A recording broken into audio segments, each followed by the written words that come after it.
केरल में भी चुनाव हो रहे हैं। 9 अप्रैल को वहां वोटिंग होगी, 4 मई को नतीजे आएंगे। बाकी प्रदेशों के साथ बात करने के लिए हैं हमारे साथ राजदीप सरदेसाई, जो अभी केरल से लौटे हैं। गिलवेस्टर असारी जी हमारे साथ हैं, सीनियर जर्नलिस्ट हैं आप केरला में, और आदेश रावल भी हमारे साथ हैं, कंसल्टिंग एडिटर पॉलिटिक्स। राजदीप जी, आप लाल रंग का इत्तेफाक है कि आप शर्ट पहन करके आए हैं, पर इससे कुछ अंदाजा निकालने की कौन रेस में आ गए? नहीं, बिल्कुल नहीं। मैं अभी तक ये नहीं जानता हूं कि कांग्रेस का कलर क्या है। लेफ्ट का कलर तो मैं जानता हूं कि लाल रंग है। हाँ। लेकिन देखिए, जब मैं केरल गया था, सब कह रहे थे कि कांग्रेस एक तरह से बड़ी आसानी से जीत रहा है, एंटी इनकम्बेंसी है। जैसे मैं वहां गया, कई इलाकों में गया, मुझे नहीं लगता इतनी भारी एंटी इनकम्बेंसी है।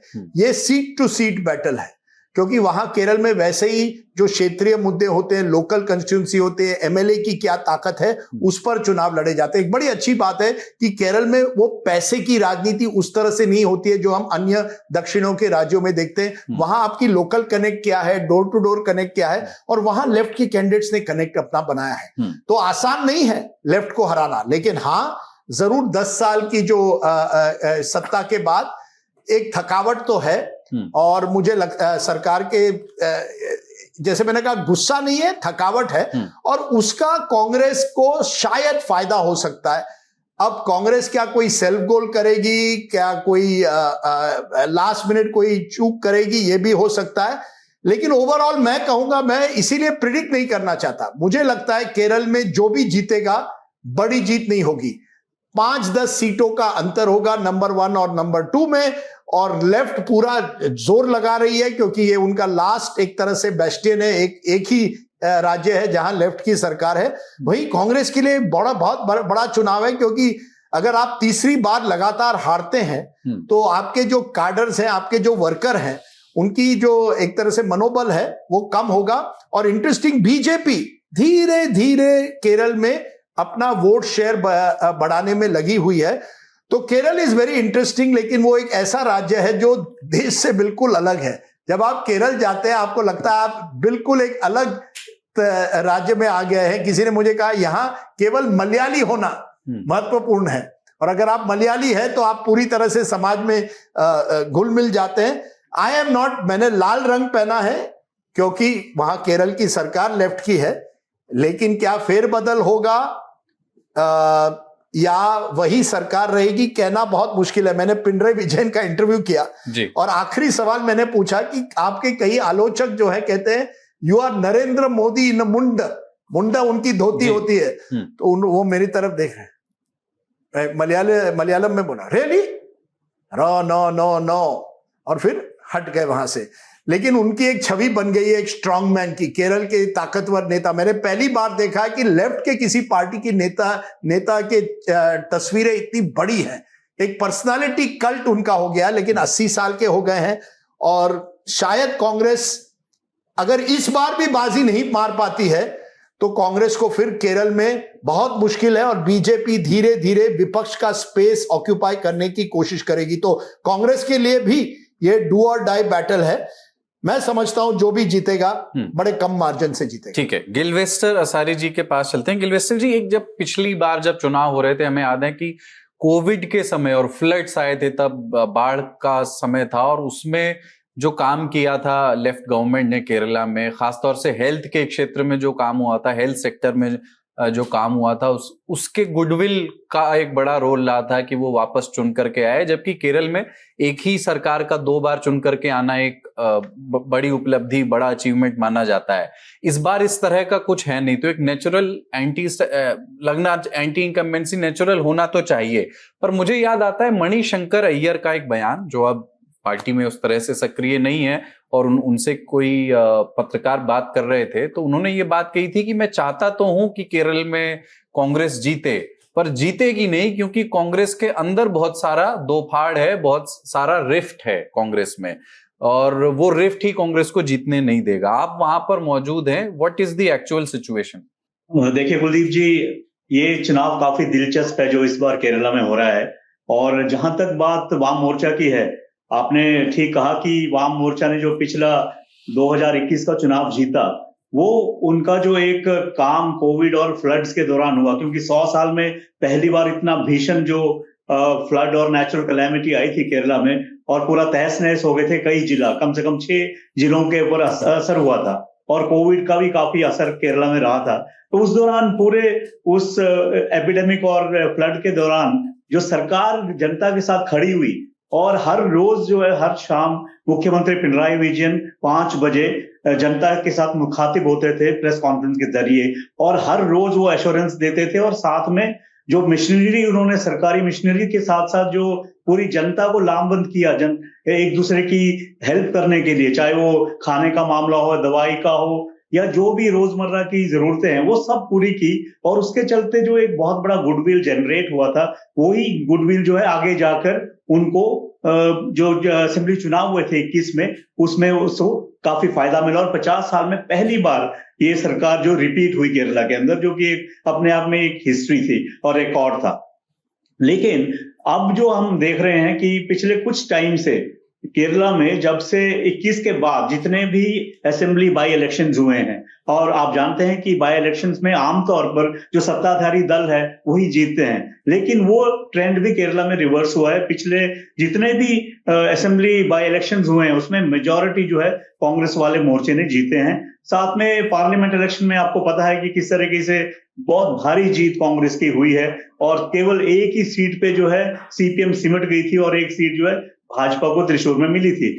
तो उसके बाद हालांकि जो पार्लियामेंट के इलेक्शन होते हैं उसमें केरला का वोटर जो है दूसरी तरह से वोट करता है, वो असेंबली की तरह वोट नहीं करता है केरला का जो वोटर है।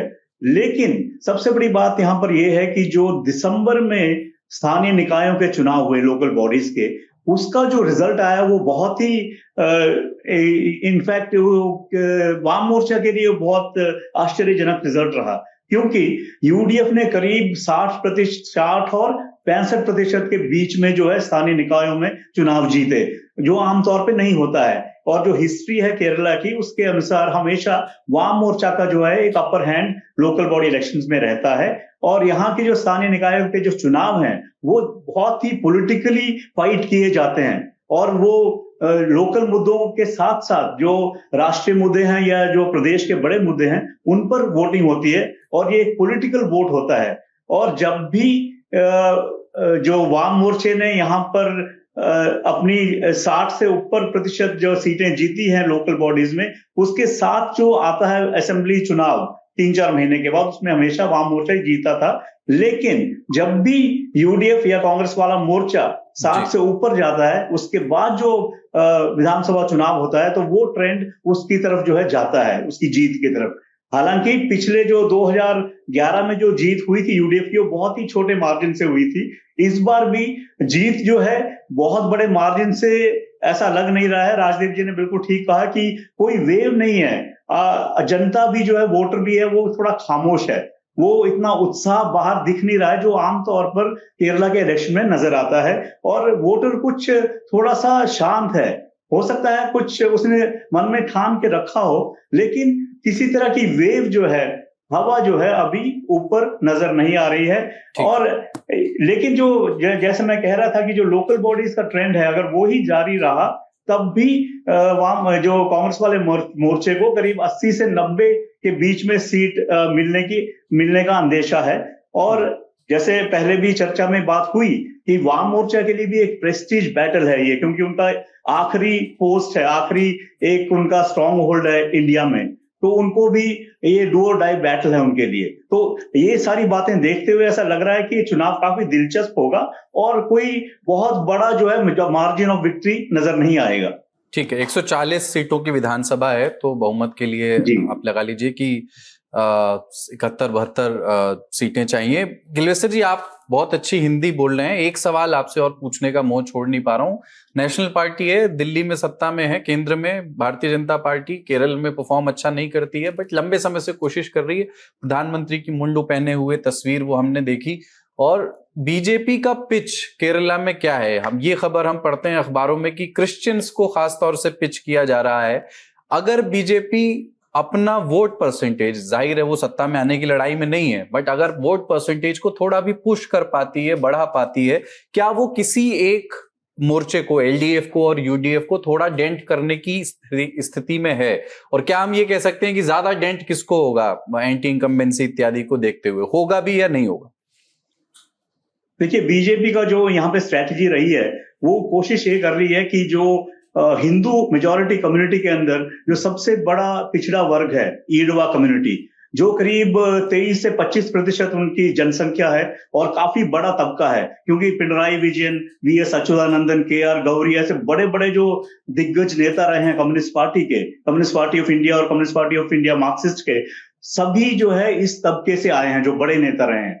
और इसके चलते ये हमेशा से जो है, ये पारंपरिक तौर पर ये जो जाति है, ये पिछड़ी जाति जो है, लेकिन काफी डोमिनेंट जाति है, यानी काफी सोशली अपवर्डली मोबाइल जाति है, इकोनॉमिकली भी स्ट्रांग है।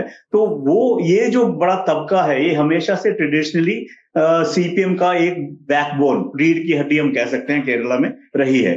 और इसके अंदर जो है थोड़ी सी घुसपैठ करने की भारतीय जनता पार्टी ने कोशिश शुरू की थी 2014 से, उसके बाद से, और वो काफी कामयाब भी हुए। उन्होंने क्या किया कि ये समुदाय है, इसका एक बहुत बड़ा संगठन है एसएनडीपी।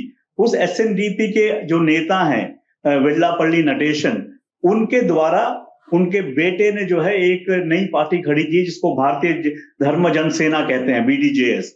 वो पार्टी को उन्होंने एनडीए के साथ उसका एक अलायंस करवा दिया। तो कोशिश ये थी कि भी किसी तरह से जो ईडवा कम्युनिटी का जो वोट है, वो कुछ जो वाम की तरफ जाता है हमेशा, उसको भारतीय जनता पार्टी की तरफ ट्रांसफर किया जाए। और उसमें एक हिंदू एकता का जो स्लोगन भी केरला के अंदर दिया गया कि सब हिंदुओं को एक होना चाहिए।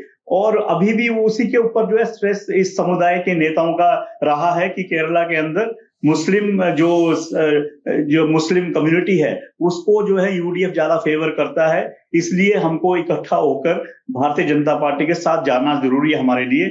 लेकिन वो एक्सपेरिमेंट शुरू में थोड़ा सा कामयाब रहा, लेकिन उसके बाद जो है इतनी उनको जन समर्थन उस समुदाय से नहीं मिला।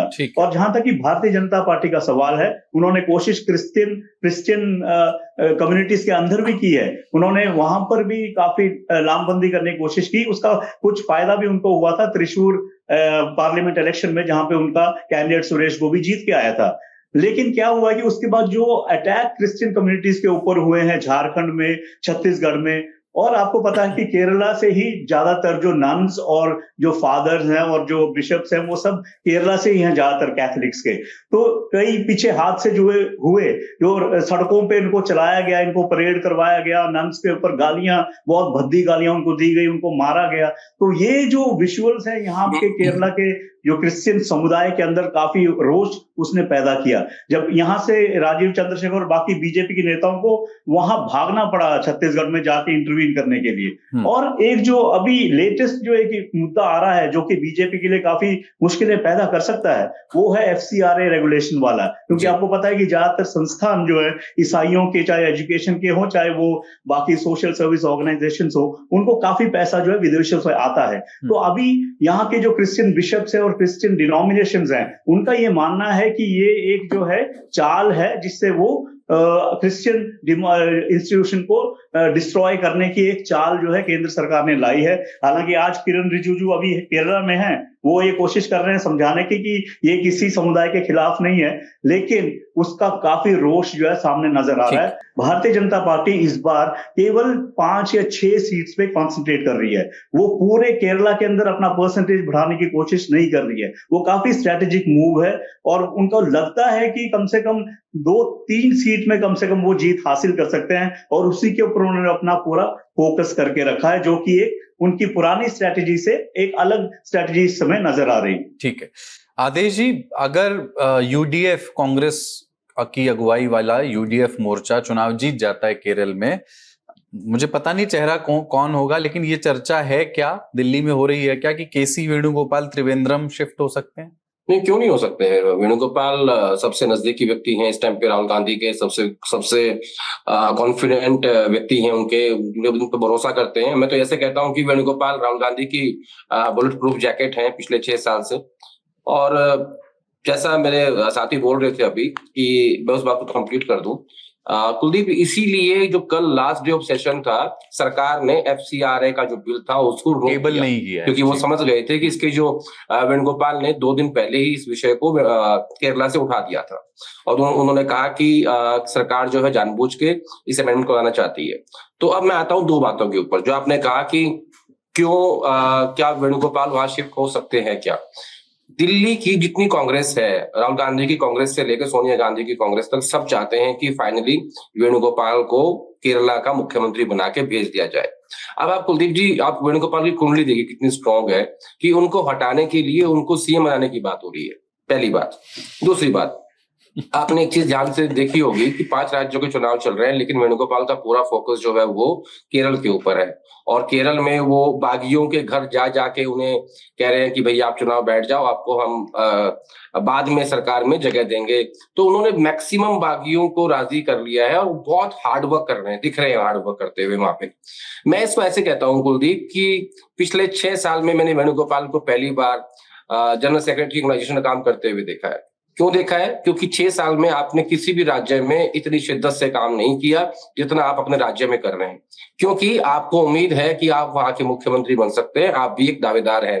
बल्कि मैं तो यूं कहूंगा कि सबसे मजबूत दावेदार वेणुगोपाल ही हैं, क्योंकि रमेश चन्नीथला सीनियर नेता है, बहुत बड़े नेता है केरला के, लेकिन क्योंकि जो सीटों का मार्जिन जिनकी बात राजदीप सर कर रहे थे, वो दरअसल कुछ सर्वेज हुए हैं, कुछ सर्वेज कांग्रेस पार्टी ने करवाए हैं, कुछ बाहर भी हुए हैं। तो वो बात सही है कि 80 से 85 के बीच में कहीं जाके सीटें रुकने वाली हैं। कोई ऐसा नहीं है कि लैंडस्लाइड विक्ट्री हो रही है कि 100 सीटें पार हो रही है। और उसमें कांग्रेस के अलावा जो अलाइज हैं, मुस्लिम कांग्रेस है या केरल कांग्रेस है, जो क्रिश्चियंस की पार्टी है, वो अलाइज को बहुत अच्छे से साधा है वेणुगोपाल ने। दूसरा, टिकटें जो कांग्रेस पार्टी की टिकटें बटी हैं, उसमें भी इंपॉर्टेंट रोल प्ले किया है। अब एक नेता है वहां के VD सतीशन, इसके पीछे आपको कहानी सुनाता हूं जो दिल्ली में घटी जी। दिल्ली में क्या हुआ कि CEC सेंट्रल इलेक्शन कमेटी की मीटिंग चल रही थी, और राहुल गांधी, सतीशन, चन्नीथला, वेणुगोपाल, खड़गे साहब सब लोग उसमें होते हैं। तो सतीशन ने कहा राहुल गांधी को कि 10 साल पहले आप मेरे दोस्त थे, लेकिन अब आप मुझसे वैसा बर्ताव नहीं करते। तो राहुल गांधी ये बात सुन के हैरान हो गए, उनको समझ नहीं आया कि मैं कैसे रिस्पॉन्ड करूं। तो उन्होंने कहा कि देखिए, मैं किसी का दोस्त नहीं हूं, जहां मैं बैठा हूं मुझे सबके साथ न्याय करना होता है। तो उसकी ये बात सुनने के बाद सतीशन के जो चेहरे के हाव भाव थे वो बिगड़ गए, और वो डिफरेंट एक्सप्रेशन देने लगे। तो खड़गे साहब से वो चीज सहन नहीं हुई, उनको गुस्सा आ गया। खड़गे साहब ने कहा कि मैंने ऐसी बहुत सारी बैठकें देखी हैं, मैंने बहुत सारे टिकटें बांटी हैं, और आप बच्चों की तरह बर्ताव मत कीजिए, नहीं तो आपके लिए ठीक नहीं होगा। तो सतीशन डिस्टर्ब हो गए। यानी मैं आपको ये कहूं कि जब 3 चेहरे थे मुख्यमंत्री की रेस में, वेणुगोपाल, चन्नीथला और सतीशन लगभग बाहर हो चुके हैं, और राहुल गांधी ने किसी को कहा बाहर जाके कि he behaves like a crazy man.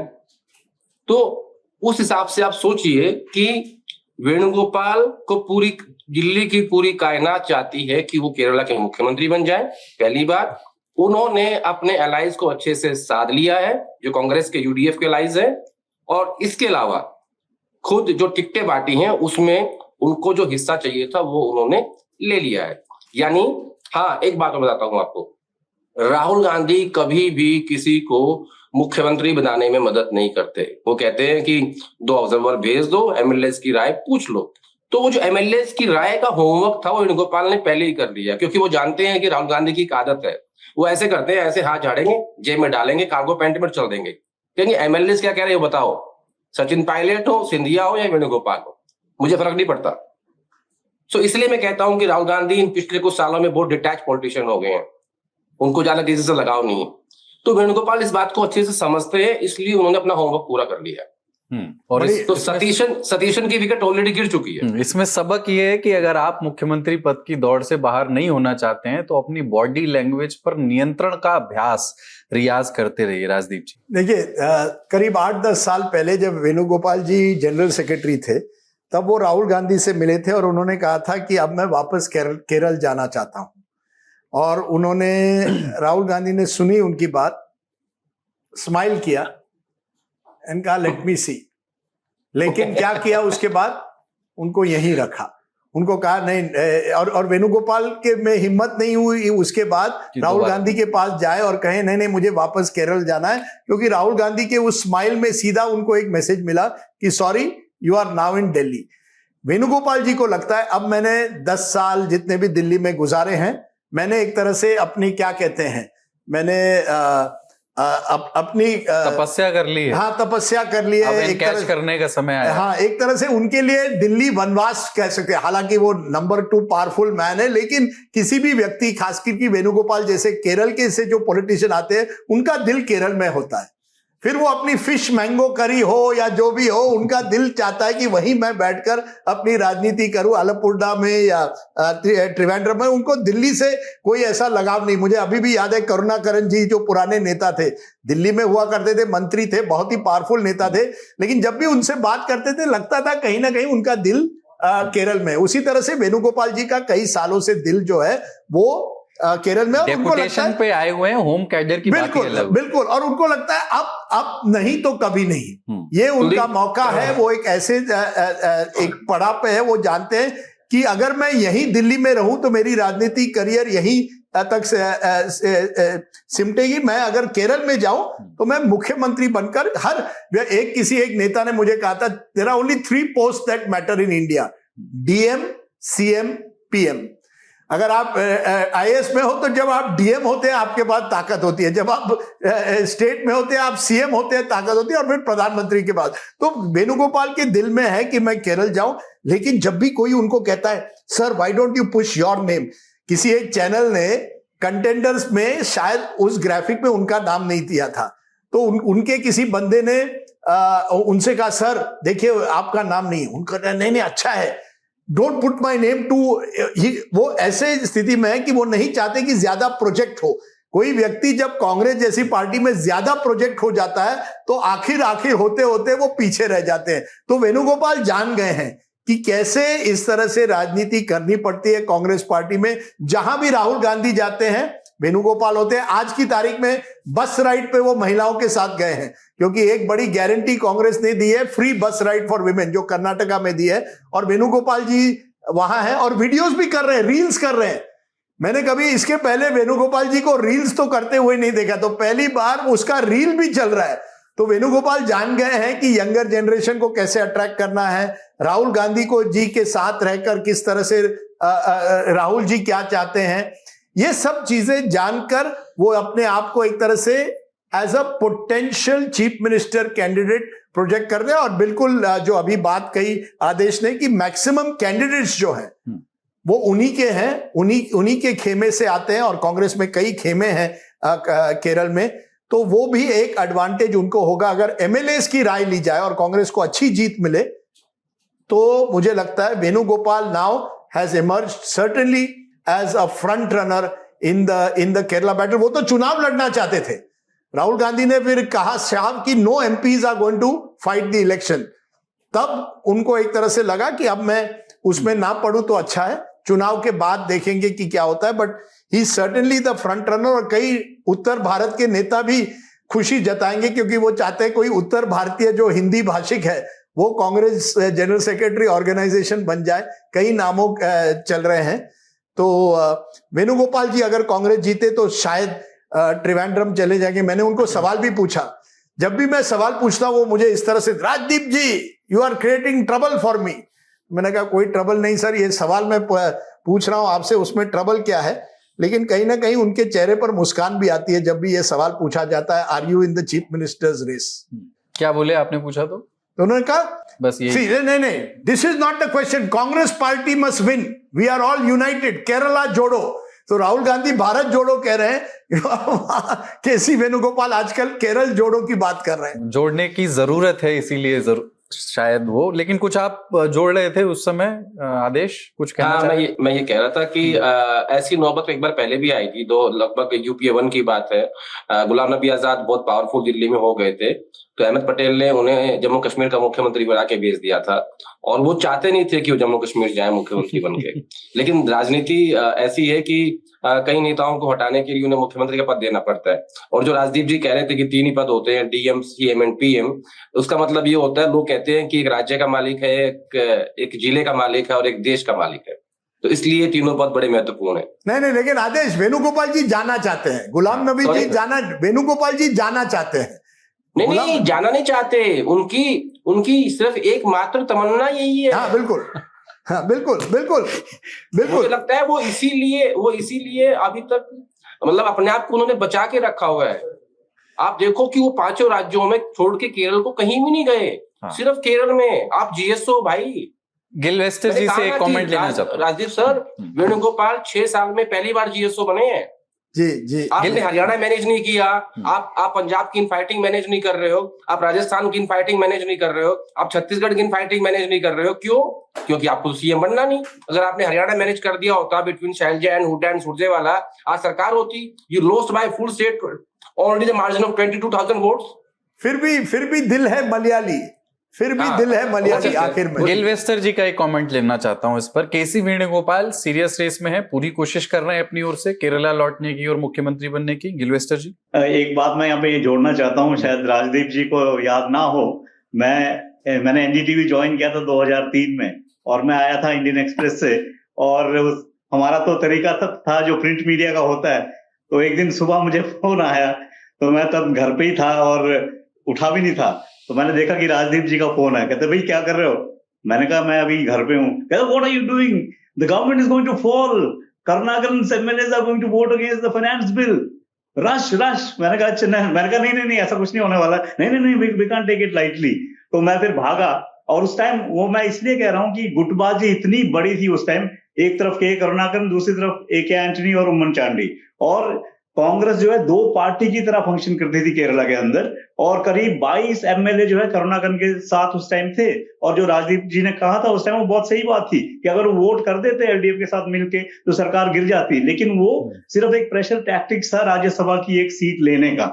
और खैर वो तो बात गई। और आज के जो माहौल में कोई ऐसा बड़ा गुट है नहीं यहाँ पे केरला के अंदर, कोई दिग्गज नेता भी नहीं है। करुणाकरन नहीं है, उम्मन चांडी नहीं है, AK एंटनी संन्यास ले चुके हैं। तो अभी के माहौल में, जैसे आप सब अभी चर्चा कर रहे थे कि वेणुगोपाल का एक अपर हैंड है, और जो उनकी नजदीकी है राहुल गांधी के साथ, वो बिल्कुल साफ है। और इस दौरान जैसे राहुल जी भी कह रहे थे कि सतीशन को इग्नोर किया जा रहा है, वो सही बात है, क्योंकि सतीशन ने अभी पीछे कासरगोड से लेकर तिरुवनंतपुरम तक बहुत बड़ी यात्रा की, काफी जन समर्थन को मिला, लेकिन जब वो यहाँ पे राहुल गांधी आए तो उन्होंने इनका मेंशन तक नहीं किया, ये तक नहीं किया कि इन्होंने एक बहुत बड़ी यात्रा की है और कोई मुबारकबाद दी हो, ऐसा कुछ नहीं हुआ। तो ऐसा लगता है कि धीरे धीरे जो है वेणुगोपाल अपना एक अपना जो क्या कहते हैं, अपने आप को इस रेस में सबसे आगे मान के चल रहे हैं, और जो बाकी घटक दल हैं, चाहे मुस्लिम लीग हो, चाहे केरला कांग्रेस हो, या बाकी छोटे दल हैं, वो सब भी जो है, जो हाईकमांड बोलेगा उस रास्ते पर आएंगे। और ऐसा लग रहा है कि वेणुगोपाल को एक क्या कहते हैं, ऑनरेबल एग्जिट दिल्ली से देकर यहाँ केरला भेजा जा सकता है, ऐसा काफी अंदेशा है। और जहां तक सतीशन की बात है, वो कुछ गर्म मिजाज के एक नेता माने जाते हैं, और उनके इस जो बड़बोलापन या क्या कहते हैं उसको, एरोगेंस कई बार जो दिखाते हैं, उसके चलते काफी उनकी पार्टी के अंदर भी लोग नाराज रहते हैं, साथ ही जो कोalition पार्टनर्स हैं वो भी नाराज रहते हैं।